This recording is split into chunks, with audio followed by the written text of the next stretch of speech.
Hello guys, welcome back with me. Don't forget to like, comment, share and subscribe.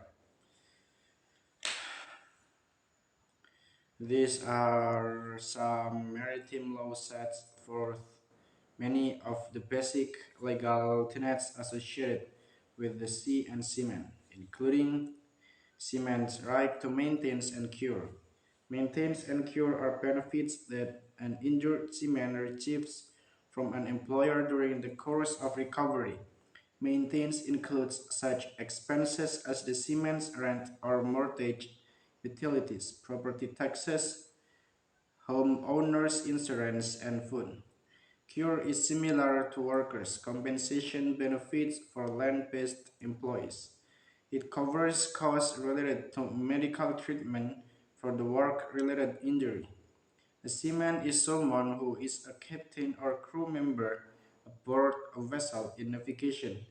Also similar to workers' compensation, maintenance and cure does not require that the seaman prove any fault for the injury.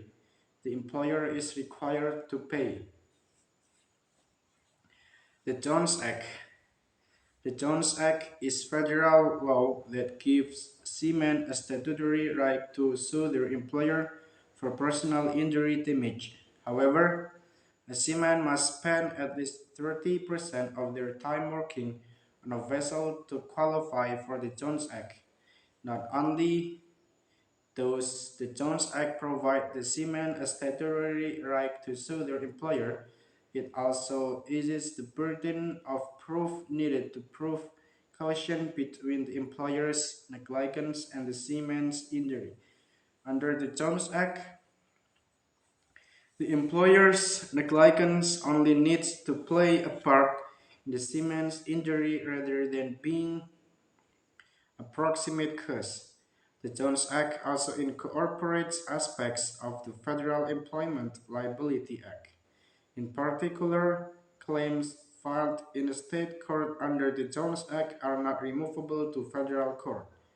The Death on High Seas Act.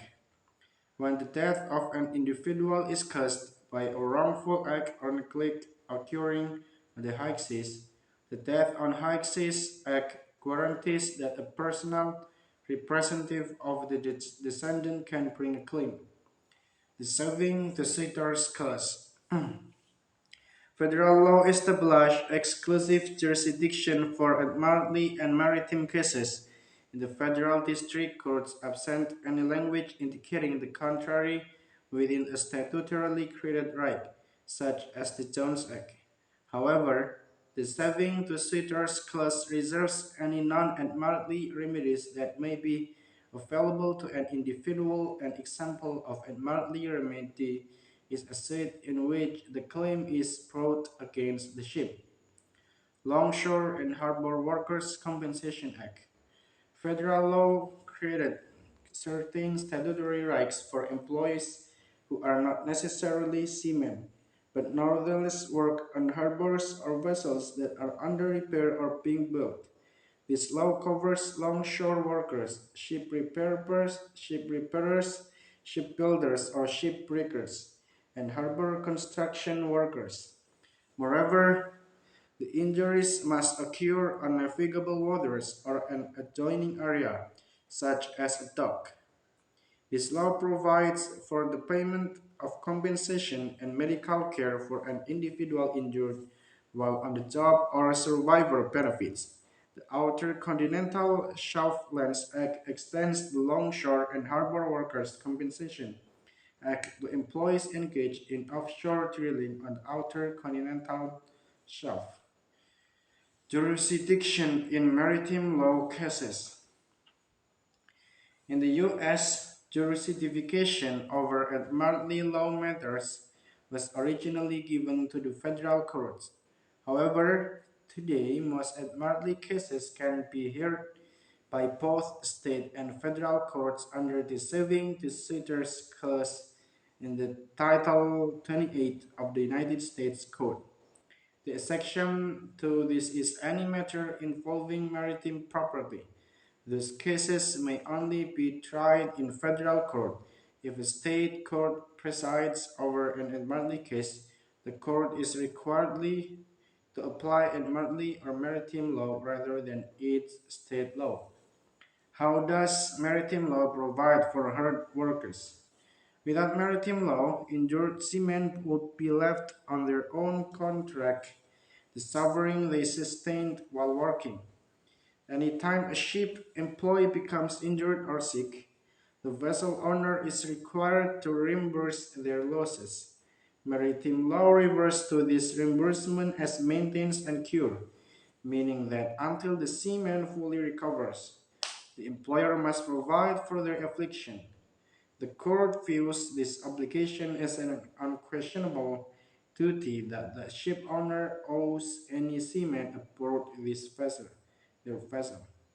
Seamen are also eligible to recover full weeks for the length of the voyage during which they sustained injuries or illness. Employment contract may dictate the amount of unearned weeks a seaman can receive. Provisions for maintenance and cure. Maintenance and cure refer to the benefits if a seaman is entitled to until he or she recovers and is fit for duty. However, there is a maximum medical improvement limit that can control the amount of compensation received because many ship owners are allowed to pay the highest amount possible. They either follow the old rates from $15 to $35 a day or regulate cure benefits by handpicking covered medical treatment. The U.S. Supreme Court states the duty to provide maintenance and cure must be broad and inclusive. In the case of compensation, the seaman is almost always favored when skepticism is involved. Catastrophic maritime injuries. In some instances, an offshore accident can cause injuries that are so serious that they change a person's life permanently. These types of injuries are so notorious that the medical and legal community has a word for them: catastrophic injuries. When a person has this type of offshore injury, their injuries will likely impact the rest of their life. In some instances, certain injuries mean that a person won't be able to earn a living with physical work as they once didn't. In other cases, it means that every aspect of a person's life is impacted by the severity of their injuries. Okay, guys, maybe that's all from me. Thank you for watching. Don't forget to like, comment, share, and subscribe.